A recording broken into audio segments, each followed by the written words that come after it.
Hello, disc golf fans, and welcome back to the semifinals of the Disc Golf Pro Tour Championships. My name is Kevin Jones, and I'm sitting with my good friend Chris Dickerson. Chris, what's going on? Oh, not much. Getting ready to do some commentary on some disc golf. That's right. So I know we're going to get to talk about your round today. That's right. right. I'm looking forward to that. Who else do we have with you? We have Philo, Nate, and Drew. Awesome. Drew Gibson, Nate Perkins, Philo Brathwaite, and Chris Dickerson. Bunch of really great disc golfers here. We're in Charlotte, North Carolina, playing Hornets Nest, the gold layout, laid out specifically for the Pro Tour Championships. Starting with hole 1, 390 feet, par 3. Chris, are you attacking this hole, or are you kind of like playing it a little bit safer? I believe this round I'm attacking this hole, throwing a fairway. This could be one of the toughest, if not the toughest, hole 1 on the Pro Tour. Yeah, I would have to agree. It's an insanely difficult starting hole. But as you were saying, so you do consider whether you're going for it or not on this hole sometimes? You change it up? I think the first round I went mid-range, so kind of going for it, maybe having a circle 2 look at it, but I believe I went fairway to try and have a inside the circle putt on this round. Oh, nice. So Drew Gibson here is going to be lining up his Leopard. I believe this is Tour Series Leopard.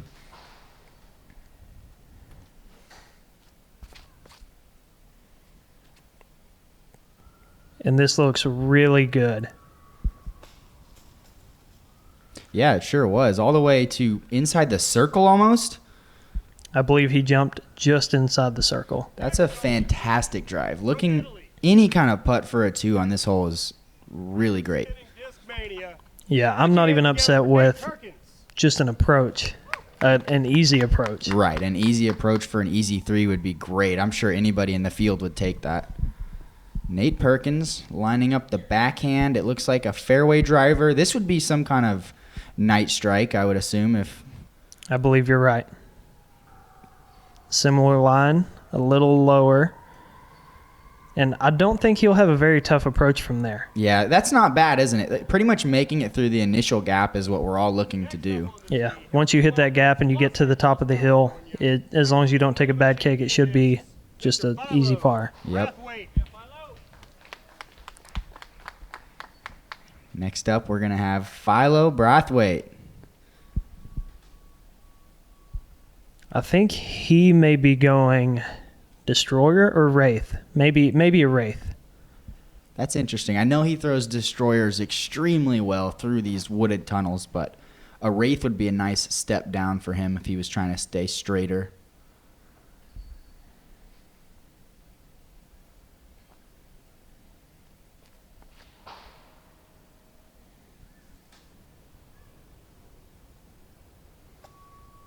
That got a little bit greasy, or did that pure the gap?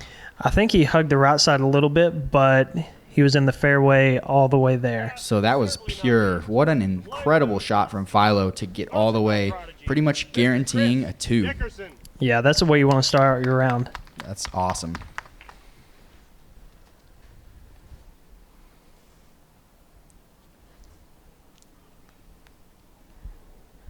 Yeah, this round I'm definitely going fairway, throwing an F5.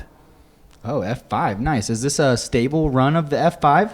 It is. It's an older run. The purple older runs are a little more stable. Okay. Super solid shot, it looks like. Some kind of look from there? Some kind of look from there, yeah. I definitely have the distance for the hole. Just outside the circle, so we'll see. Nice. I would be happy with that, personally. Good upshot from Nate, putting himself about 15, 20 feet away from the basket for his 3-putt. Like I was saying, pretty much anybody in the field is going to be just fine with a 3. Did you do something with your feet there, or what did I see? I did. So being outside the circle, I was able to step putt, and I was in that bush. Good 2 there for Drew. I put my back foot behind it, lifted my front, and putted. So right. Yeah, That's what I thought I saw. That's really, really smart for some of us to do if we're outside the circle. sometimes that can really open ourselves up to make our putt a little bit more open. It definitely helped being inside of that bush. I mean, I think I had my hand basically up at my chin whenever I let go of the disc, so that was really all I had. Nice. And Philo dropping in just a super casual deuce. Wow. Wow. That's what you want. Yeah, that's it. Awesome start. I really can't even imagine starting with the 2 personally because I'm laying up the hole. So great start. We've got 2 2s and 2 3s. That's awesome. Hole 2. It's an island. It plays pretty hard for being just 330 feet. What do you throw here? I'm opting for the putter, but I've kind of noticed that this is definitely a tweener for people with their mid-ranges and their putters. Personally, I can just hammer a PA3 really hard, and it works out really well for me, but a lot of people have to throw mid-range here. Drew is, like, running it. That was a really good-looking shot. From the tee pad, it definitely looks like there's a lot of shots coming in, like, oh, maybe that's an ace, but if you give it an ace run, I haven't seen one go really far past it yet. I haven't either, but I haven't seen anybody really cross it at like basket high either. I see a lot of people accidentally come up short as Philo almost drops it in. Another perfect shot from Philo. He will be 2 down through 2. And that's the closest I've seen to an ace run yet. Definitely. So Nate looks like he's actually going same disc as hole 1. That's 2 turned, though, and unfortunately, that will be OB. He's headed to the drop zone. Yeah, and the drop zone being the women's tee, probably 50, 60 feet straight in front of us. Yeah, not extremely forgiving, huh? No, not at all. So I know this disc. This is the orange 750 PA3. That's it. Such a good disc for Chris because he throws it, wow, and it's a slick disc too. You know how slick that plastic is. We watched it like ice just slide down the bank. But Chris can hit that disc flat, and it has a dependable fade on it every time, almost no turn. Yeah, all the pine straw on that green, it's very, very fast. So if you have a disc still spinning whenever it gets there, who knows what it could do if there's any slope. So true. Nice putt, Chris. That's inside the circle right there? Just barely. Just barely inside the circle. That's what you like to see. It's always great to start off a round with a 25, 30-footer. Really get your confidence going. Well done from Nate there, getting up and down from the drop zone. That's pretty important to secure a 4. Philo starting out the round 2 for 2. Did Drew throw a rock here? I think it's an AVR. Okay. I don't know what plastic it is, but it says Champion AVR. I doubt that it is a Champion AVR. Okay. Nice. So we've got 2 guys 2 down through 2 holes. That's really rare here from what I've seen and done myself. That's pretty hard to do. Moving on to hole 3.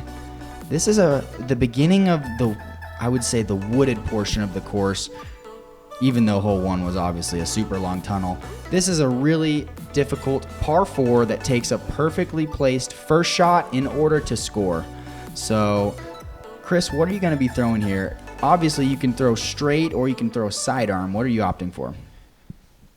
I've alternated every round so far between a backhand and a forehand. I think this round I'm throwing a forehand.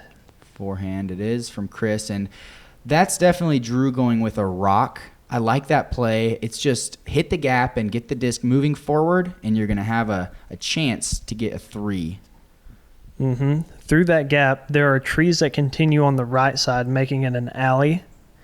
So you can't just hit the gap and fade as hard right as you want to. You've got to continue going straight. I was wrong. I'm throwing a backhand here. Oh, that's funny. You're really right, though. Like, you have to throw the disc straight the whole way. There's not very many lucky routes at all here. No, not at all. So you kicked straight left off of that. I'm going to say that puts you in 4 territory immediately, right? Yes.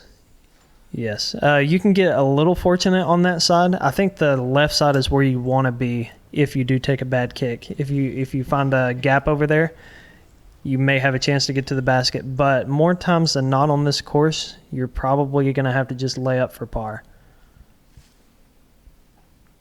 So the idea of this shot, just to get a little bit past the landing area that you'd be looking for on the drive? Yep. Cool. Try to make your next shot just a little bit easier, secure that par, and move on.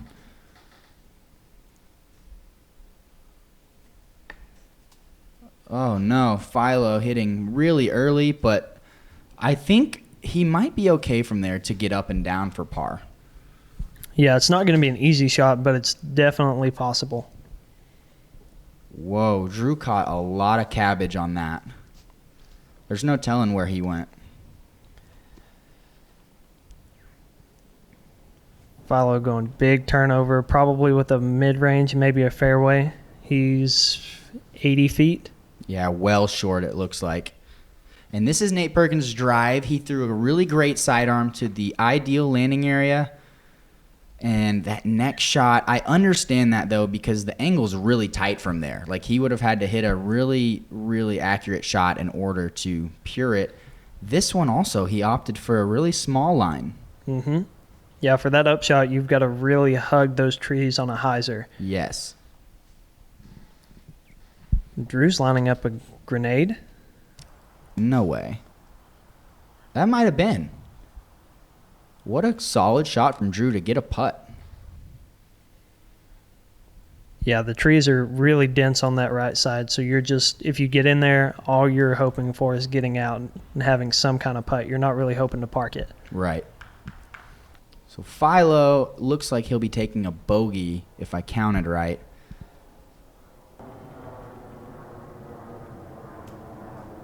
Well done. What was that upshot with right there? That was a new disc, actually. It's made by Ace. Ah, an ace line disc. Mm-hmm. One of the putter that. Yep. Okay. Flies very neutral. Nice, real straight for you. Get some pop up to it. Some nice turn. Drew and Nate Perkins with some really solid putts right there.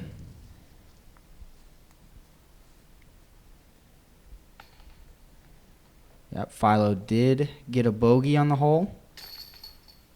And yourself will be taking a par. This hole is really difficult. You have to be the perfect landing area if you want to get a birdie. If not, you're really just battling for par the rest of the way. Yeah, it's a very, very tough hole to birdie. I mean, even to par, it's not very easy at all. Yeah, immediately once you get off course, you see our players right there. We had 3 pars and a bogey on that hole, so no birdies there. Moving on to hole 4, 610 feet, super low ceiling drive initially, and that's really the main worry that we're all thinking about, is getting it out of this gap and trying to get as much air under the disc as possible without finding the trees. Drew is going to go, I can't tell if that was a destroyer or not. I think it is. I think it is. It looked a little new for him. Not a bad shot. Definitely scoreable from there, but he would like to get a lot more distance. Of course, yeah, getting a lot of distance off this tee pad is really what you want. But like you said, the low ceiling on the tee pad really makes this hole difficult. So you let that get a little bit left on you there, caught the ceiling. Do you think you'll be able to score from there? We'll see. I'm behind that fence. I'm not sure exactly how far. Be a tough one, that's for sure. Nate's showing us how it's done. Pretty solid shot. Not a ton of distance, though, but he'll get a meter from that fence, and I know he has a sidearm to attack the green. Yeah, having his sidearm, he really doesn't need to get that much distance off the tee. That's right. Philo looks a little turned, but he caught the tree that might have saved him from going out of bounds, and I'm going to say that takes him out of birdie possibilities. Yeah, I think just in front of him, there's an opening that goes straight to the green, but unfortunately, he did not have that opening. No, so he was just trying to chip up around and make his upshot easier, but he's still going to have a tough par. Whoa, you came so close to the fence there. Very close to the fence, as close as you can get. Oh, that was such a big sidearm. What did you flick there? That's a 400G D2. Nice. A lot of glide, but dependability as well, it seemed like. Mm-hmm. I wanted more glide to get around the tree on the green. Yes, you needed that distance. And Nate Perkins with a really solid shot, putting himself 30 feet from the basket for birdie. Philo lining up a turnover putter. I believe it's an AVR. Yeah, if Philo needs to get up and down if he wants to save par here. Oh, no, not going to happen, as the OB wall is not the OB. It's those red flags, and he found it. Philo will be putting for bogey. And being in Drew's position, that I think it's an electrical box. It really comes into play on that sidearm because you have to keep it low. Interesting. I've never really noticed that, but you have to keep it low with it there. Interesting. Mm-hmm. Get in there, Chris. Such a pretty step putt. Just enough power to get there.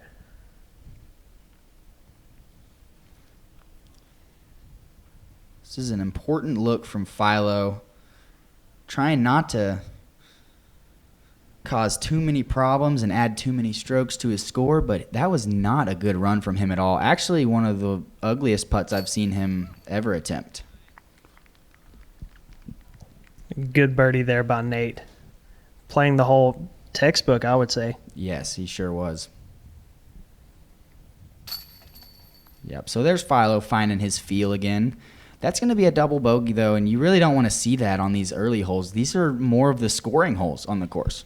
Yeah, I think the front nine is the easier of the two, and you definitely want to pad your score with a couple of birdies on the front. Definitely. So we'll be right back after a moment from our sponsors.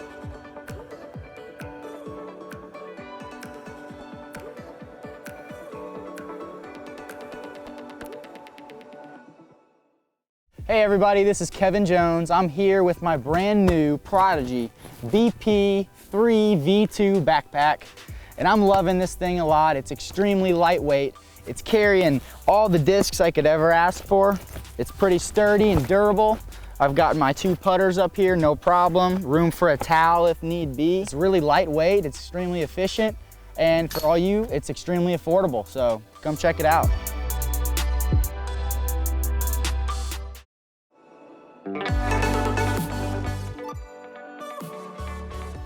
And we are back. Hole 5 is a par 4, 585 feet, relatively short compared to how few trees there are out here on this hole.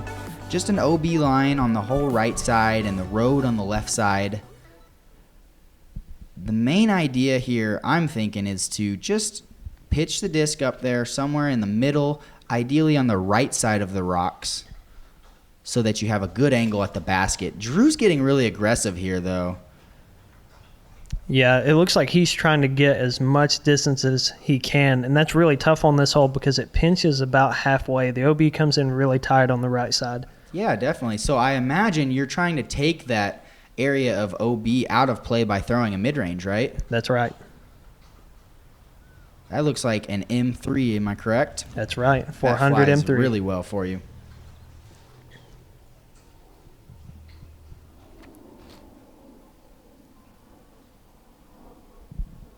Nate's sidearm. Sit down. Really close, but it's in. Nice. Sidearm seems like a solid play as well. Did you ever practice that? I did not. It's too easy of a turnover for you. Yeah, as long as I threw something straight, I knew I'd be in that not hazard, but the casual relief in the middle, like Philo has just found. Mm-hmm.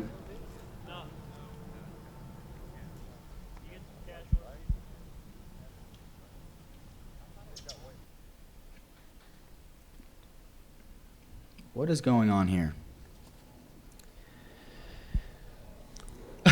I did not know that you could play from the rocks is what I'm kind of asking. I thought it was you had to play outside of the rocks. Yeah, well, I'm not exactly sure what the rule is, but being casual, we thought that you could play from inside of it. I think that's a fair assumption.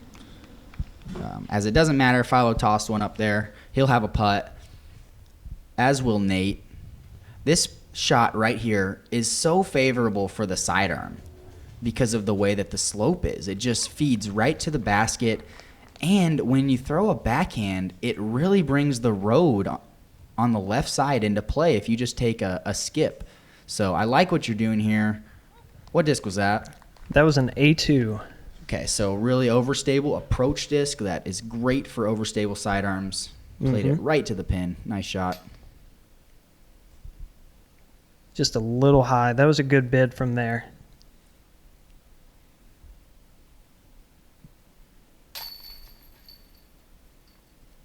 Drew taps in his birdie. And what you were saying, the slope does slope all the way to the road, and those pine needles help the disc even more want to go out of bounds with the backhand. Yeah, so what I've noticed is there's just so much less room for error if you throw a backhand there, rather if you throw a sidearm.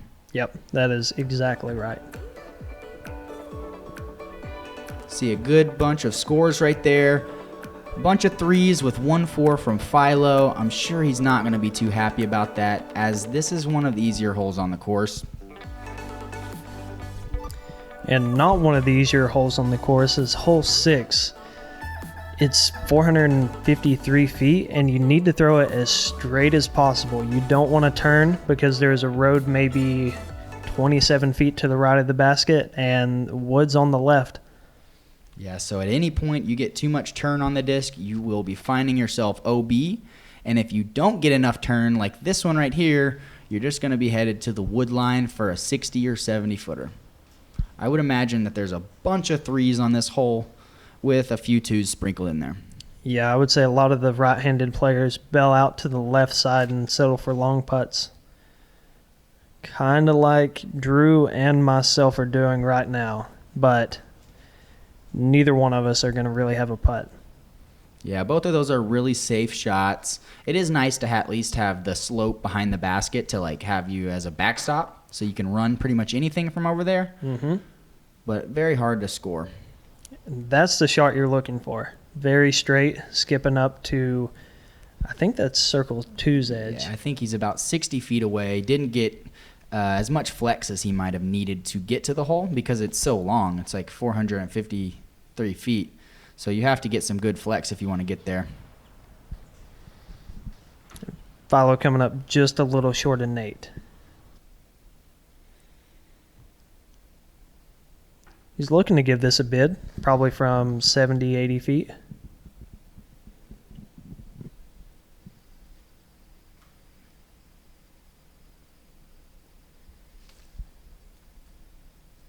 The stuff on the left is very, very thick. So if you get in there, you can only have maybe a couple of small gaps.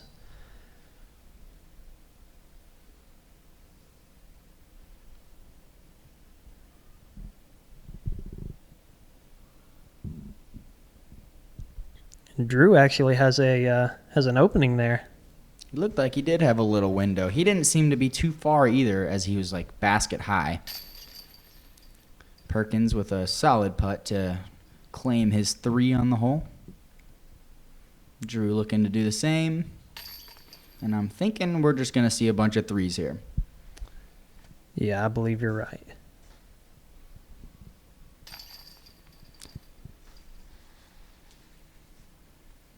Like you said earlier, I think this hole, all you're going to see the majority of 3s, but every now and then you may see a birdie or a bogey.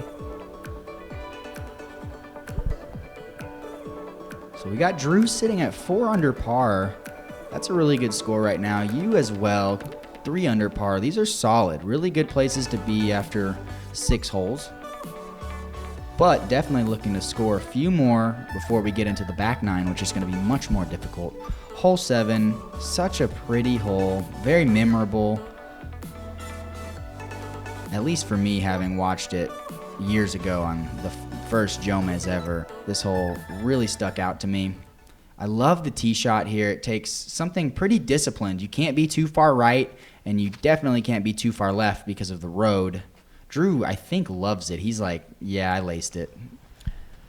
Yeah, he threw a great shot there, but actually, this is the hole where he kind of injured his back. Oh, so was that his reaction right there? Mm-hmm, that was it. Ah, so he did. He tweaked his back just a little bit on that shot, which I kind of understand because he threw it like 100 feet farther than anybody has ever gone on the hole. Yep, he really got a hold of that one.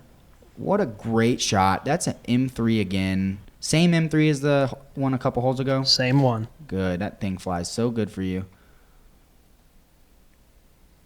And Perkins, that's not going to be scoring for him. Not what he was looking for. I'm kind of surprised at that mistake, too.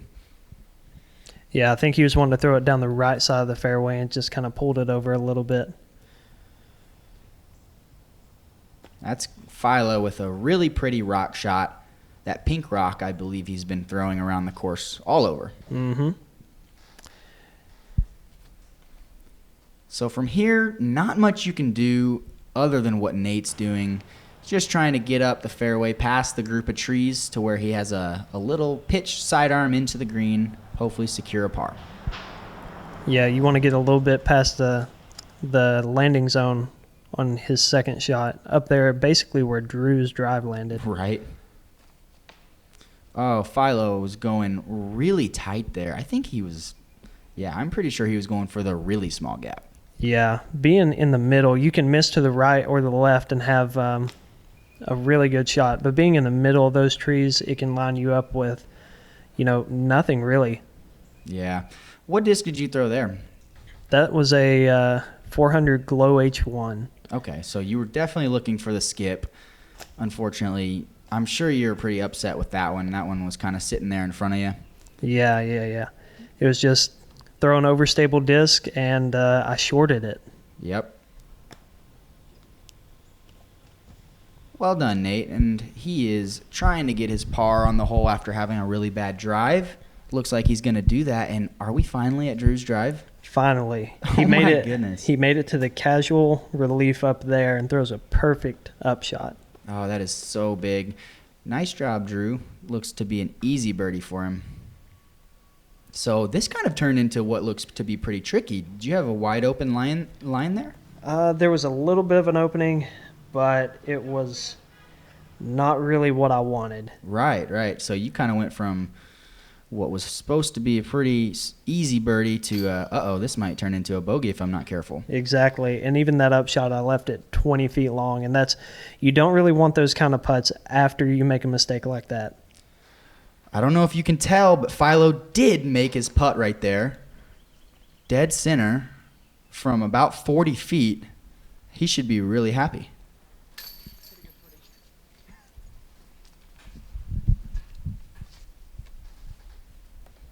And I clean up my par from one of the original tee pads just past the basket.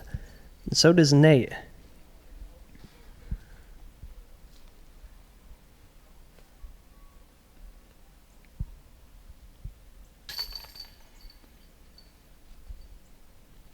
Great execution from Drew, making ease of this hole.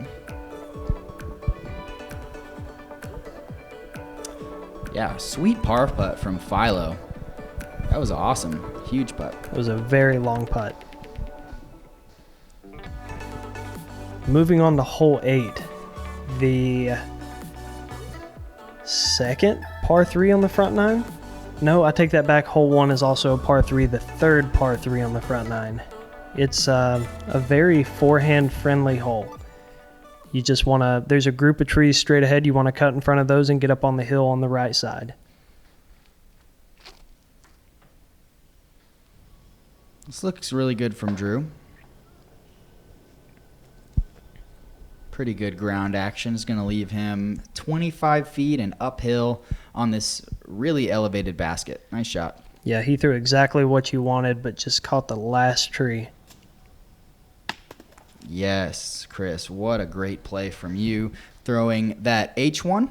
Yep, that's it. Cool. I went a little too straight, but I was able to get through those trees and take a good skip.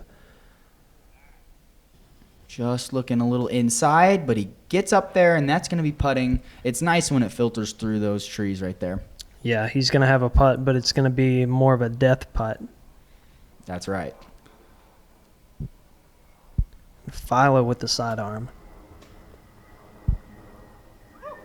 Executed perfectly. Best shot of the group. Yeah, that was a super clean line from Philo. You don't see him sidearm very often either. Nate, that was a clean putt. From outside the circle. outside the circle and headed straight to death.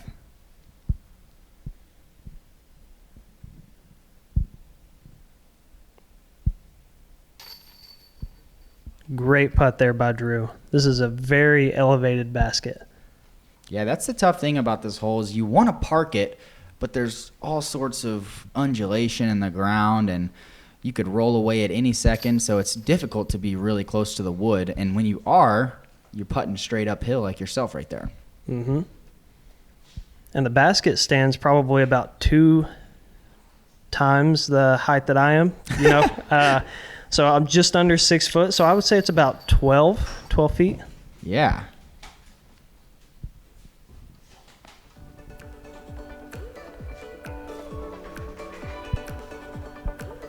We got a nice star deuce from everybody right there. Everybody's showing us how that hole is supposed to be played.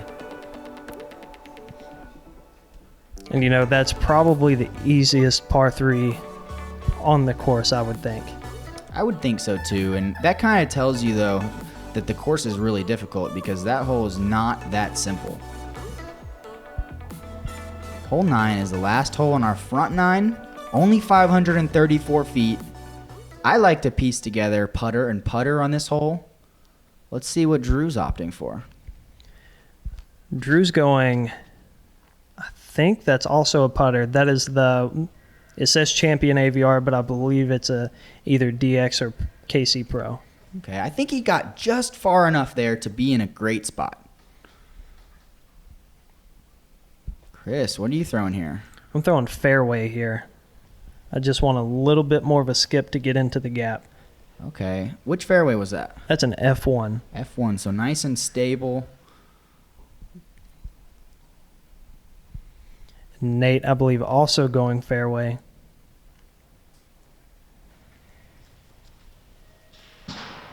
Well done, Nate. That's where you want to be, right there, to have an easy up and down for your birdie. Philo with no run up almost at all. Yeah, going distance driver. I'm not sure. I think this one may be a Wraith also, or it could just be another destroyer. Wow, he is really good at that. Throwing distance drivers and powering down on them, but I love the play. He's really using a lot of the ground play there. Mm-hmm. And Drew's picking up the same disc he threw for his drive, throwing it for the upshot. Oh, nice. That was the one tree that Drew needed to miss, though, if he wanted to birdie. Mm-hmm. And I do the same thing, just on the opposite side of the fairway. Yeah, so on that upshot, there's 2 trees that make almost a field goal that we have to go through. You guys just defined it for us. Yep. Showed Nate exactly where the sides were so he could throw it right down the middle. That's it. And Nate does it. Going to be an easy birdie for him. And Philo got a big skip, looking at just a different kind of approach you don't normally see on this hole. Yeah, he got in there a little bit more to the left. He just kind of had to be more creative with it. That's it.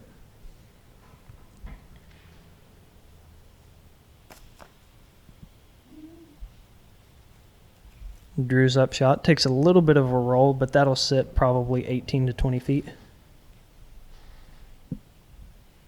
What kind of line are you looking at here? Flex? Yeah, there was a small gap, just a flex line, maybe 100 feet away. Nice. So hit the gap and it's going to secure it. And at this point in the round, it started to sprinkle a little bit, so it wasn't raining very hard, but just enough for people to have their umbrellas up. Yeah, we were afraid it was going to get really bad, weren't we? Yes. Jeff actually moved tee times up. Was it an hour or two for the possibility of bad weather? Yeah, I love that. Anytime that we can try to avoid that rain or possible cancellation, I'm all for it. Exactly. Good birdie from Nate Perkins.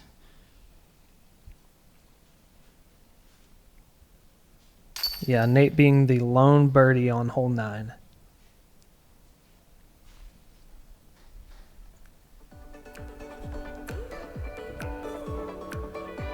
So there we are. After the front 9, we've got Drew Gibson 6 down through 9. That's a great percentage right there. He is definitely headed to a nice score and probably the top 4 if he keeps it up. All these other guys are also fighting really strongly.